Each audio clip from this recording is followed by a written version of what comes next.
What's up, y'all? Welcome back to another episode of Profit Picks. If you are new, we do always start the show by being transparent. Yesterday, I did not win, and I was pretty frustrated. I had Cavs and Pistons over 214.5, and didn't get there. I think we were short by a 3-pointer, something like that. But man, James Harden stinking it up. I know he showed up in the fourth quarter a little bit, but I feel like he's the main reason we didn't win that bet, honestly. Veno, hopefully you did better than 0 wins yesterday. No, I could honestly say yesterday was the first day collectively, Ski. We did not do well. I had the same bet. I had Detroit and Cleveland over the total, 215.5. We talked it through yesterday. I thought it made a lot of sense until I saw the final score and it didn't.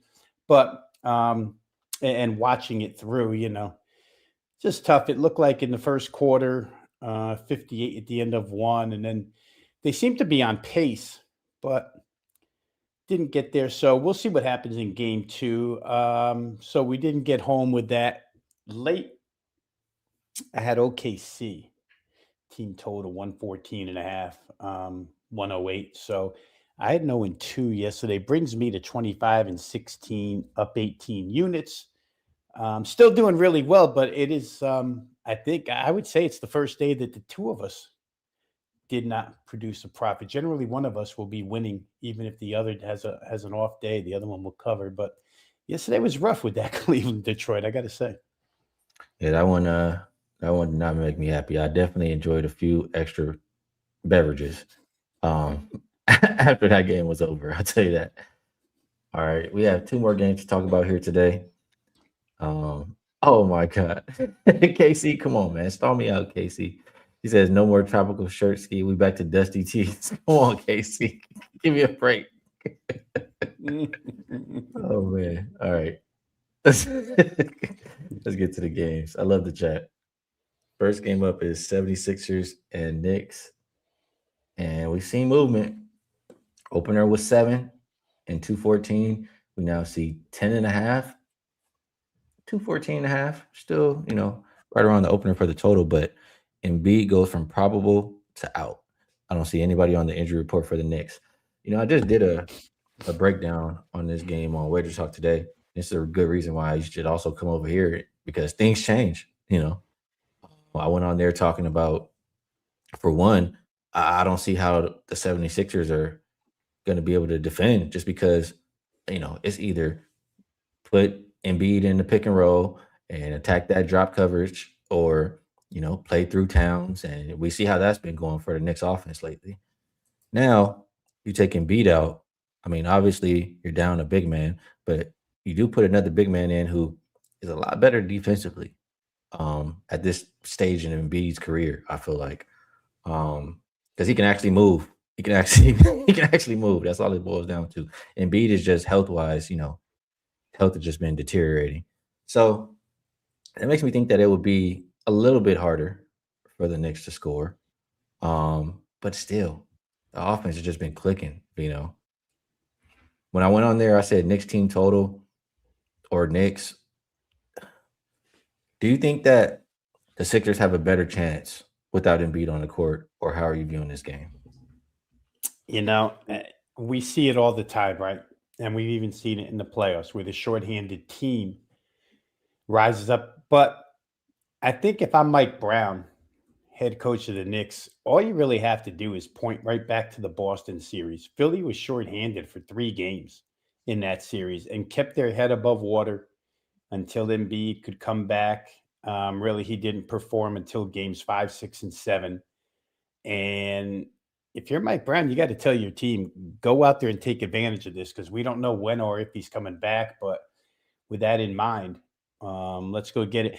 I think it wrecked a couple of things for me, Ski, and I didn't play, and I thank God I didn't go ahead and bet early on this game. But I would have probably bet on total over once again, and I was considering Philadelphia team total because I didn't think they would shoot as bad in the second game with a little bit of rest. They scored 98 the first time. They would have had to score 105. I think the number was no, it was 103.5. So they would have had to get to 104. My thought process was even if they lose, they'll probably get to 104. Game probably gets over again. Now, like you're saying, with Drummond and Bona, it's kind of a different deal in the middle. Better defensively, but nowhere near the problem offensively for the Knicks here. So does Philly, can Maxi score enough here? Can Edgecombe come up big? Can Paul George come up big? I'm just not sure. I think the constant here has been the Knick offense, like you mentioned. They've been really, really good. I'm just looking for the adjusted team total here on the Knicks real quick. It looks like it's, 114, 113. You need to get to 114. Some 112 and a halfs out there, actually, guys. So 113. The way the Knicks have been scoring, Ski, it doesn't seem that unapproachable, especially, I would say, now that we say this a lot, but when Embiid's not in, Philly moves at a faster pace. Probably Mm. means more possessions. You get a little extra here. The way the Knicks have been shooting, it's just hard to deny them. So maybe, in fact, it's still a good overplay, full game. Maybe, in fact, it's still just as good a Knicks team total over, but it sways my thinking a little bit. But that's still the directions I'm leaning in. All right. You know, I do agree that Sixers should at least play faster. At the very least, they should play faster. Um, I just, I mean, I do think Maxi. I do trust Maxi. Paul George has been pretty consistent, especially shooting a three. It's just, I don't know, something makes me feel uneasy. Um, so I don't know. I guess I need a little bit more time, but it the Knicks offense still should be able to score, like you're saying. Right. It's just, I mean, I guess if I think about if we can trust Maxi and Edgecombe to push the pace for the majority of the game, then this game hits 215. Regardless of if there's better defense and less offense down low. Because Brunson, I mean, they can just attack Brunson, really. Maybe this game is an over game still, even with them beat out. All right. The team total for the Knicks was 111 and a half last I checked. Now it's what's that, 112 and a half? So different ways to look in that one. T Wolves and Spurs opened up 9, I'm seeing here for the Spurs, and I now see them at 10 and a half. Total open 216 and a half. And I see it pretty much 217 and a half everywhere. You have Anthony Edwards questionable, Carter Bryant questionable for these Spurs. Man, Spurs came out there and they look like they didn't even play a playoff game yet, really. Minnesota just, I don't know. Minnesota just imposing their will, playing physical, maybe taking the Spurs out their game. I don't know. But this Timberwolves team is a team that's, how do I say, they're a team that's experienced. They've been to the Western Conference Finals a couple times. They have a great coach. Um, Spurs coach. I mean, Chris Finch. We're gonna give Chris Finch the edge, coaching wise, right? Um, Experience wise for the rosters, we got to give it to the T Wolves. So it's not surprising that they came out there in that first game and were able to pull out a win. Now, can the Spurs respond? I mean, we saw we saw a similar thing happen with Detroit, right? Detroit, um, had to get a wake up call, and then when it started to roll, I could see that happen for the Spurs in this game. I mean, it was a lot of uncharacteristic things for them in game one. You have Fox and Wemby only 21 combined points.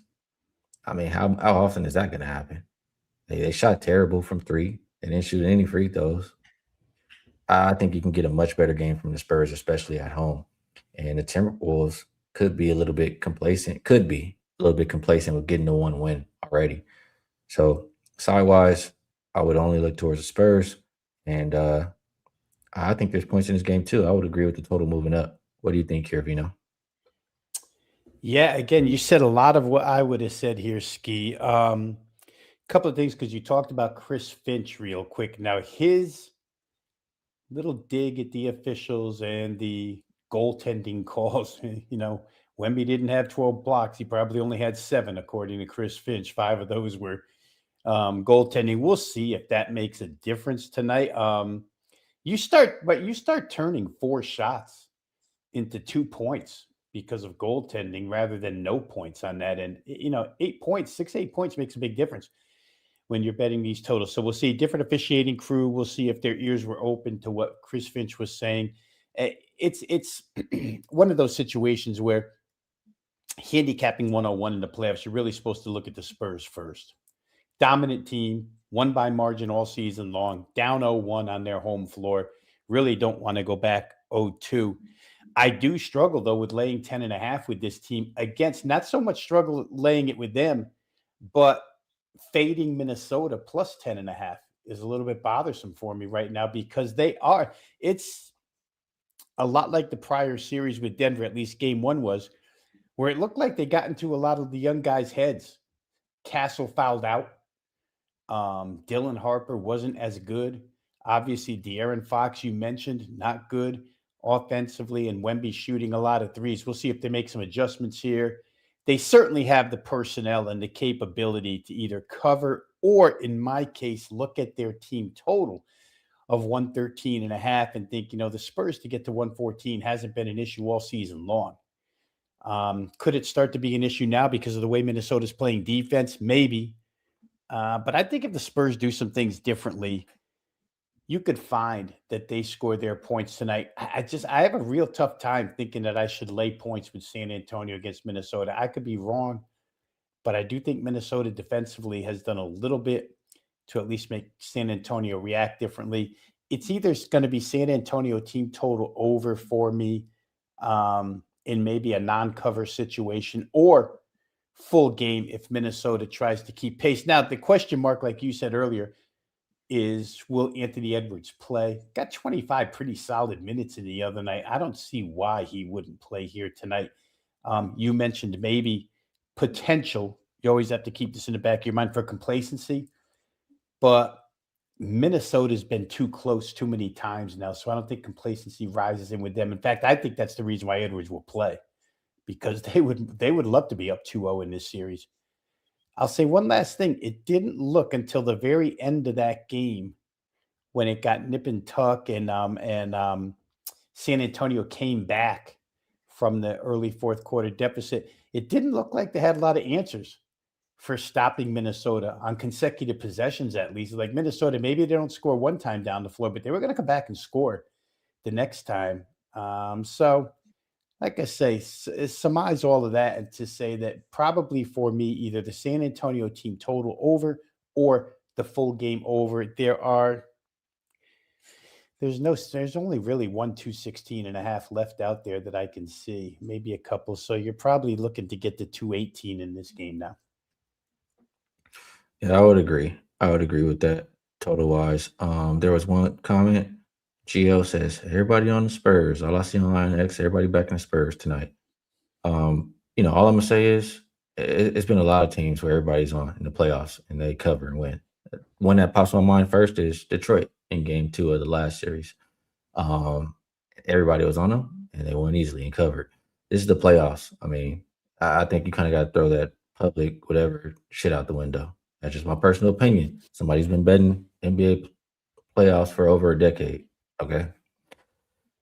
All right. I think we did a pretty good job, Vino. So we'll wrap it up before we do these.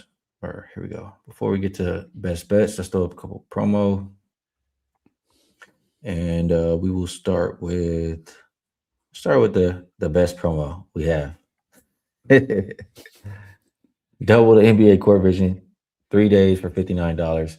You'll get every NBA play from 45 and 23, Rob Veno and myself.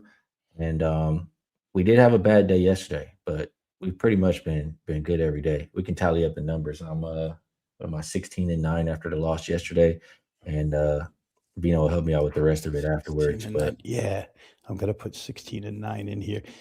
Skee, I come to 41 good, 25 bad, 41 out of 66. Let me just give the people a percentage on that real quick. Looks like we're hitting 62%, 62.1 for the playoffs combined. Yeah, so if you want to check us out, this is a really good way to do it. See if you want to be there for 3 days. Maybe you want to be longer, but this is a good way to check it out.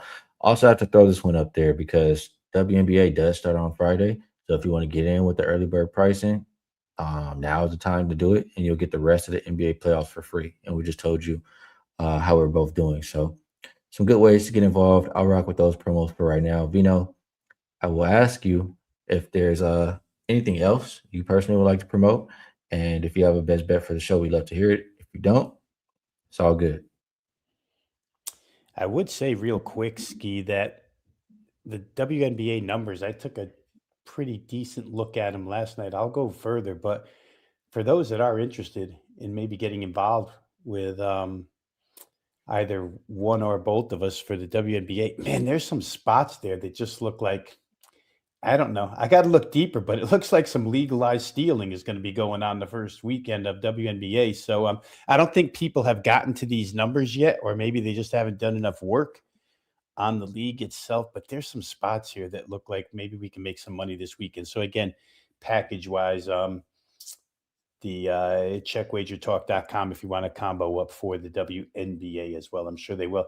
Tonight, man, I just told everybody that I really didn't bet anything yet. And they're going to be like, did we just waste another 20 minutes and you're not going to give us a free play here, Rob? But can't really do it. I can tell you very quickly. I'll just go really fast in summary directions that I am looking, and something here will be played. The Philadelphia Knicks total, full game total, I think is probably going to be something I look at, as well as Knicks team total. I don't know how the Knicks don't get to 113 tonight. And the second game we just described to you guys, for me, it's going to be either San Antonio's team total over the number or a full game over. So that's where I'll leave you here. I give you pretty good leans, but I just haven't bet it, so I won't call it a best bet. Yeah, and you guys, if you've been watching the show, if you follow me, you know how I am. Not giving you guys anything that I don't bet. And I only have one bet, and it's a 5% play. And it's not right for me to give it out here on the show. So we've had this discussion. You guys know I only have that one 5% play for today, so I can't leave a best bet for the show. 5% plays are 4-1 so far in the playoffs. So if you want to be involved, you know where to find it. I appreciate you taking the time to break these games down with me. If nobody else does, I do. You help my process. But no, I'm sure everybody appreciates it. It is going to be the one or two people who fast forward and just want to go to the end and only want the best bet. But it is what it is. Chat, it is a lot of good people out there. Y'all make me laugh.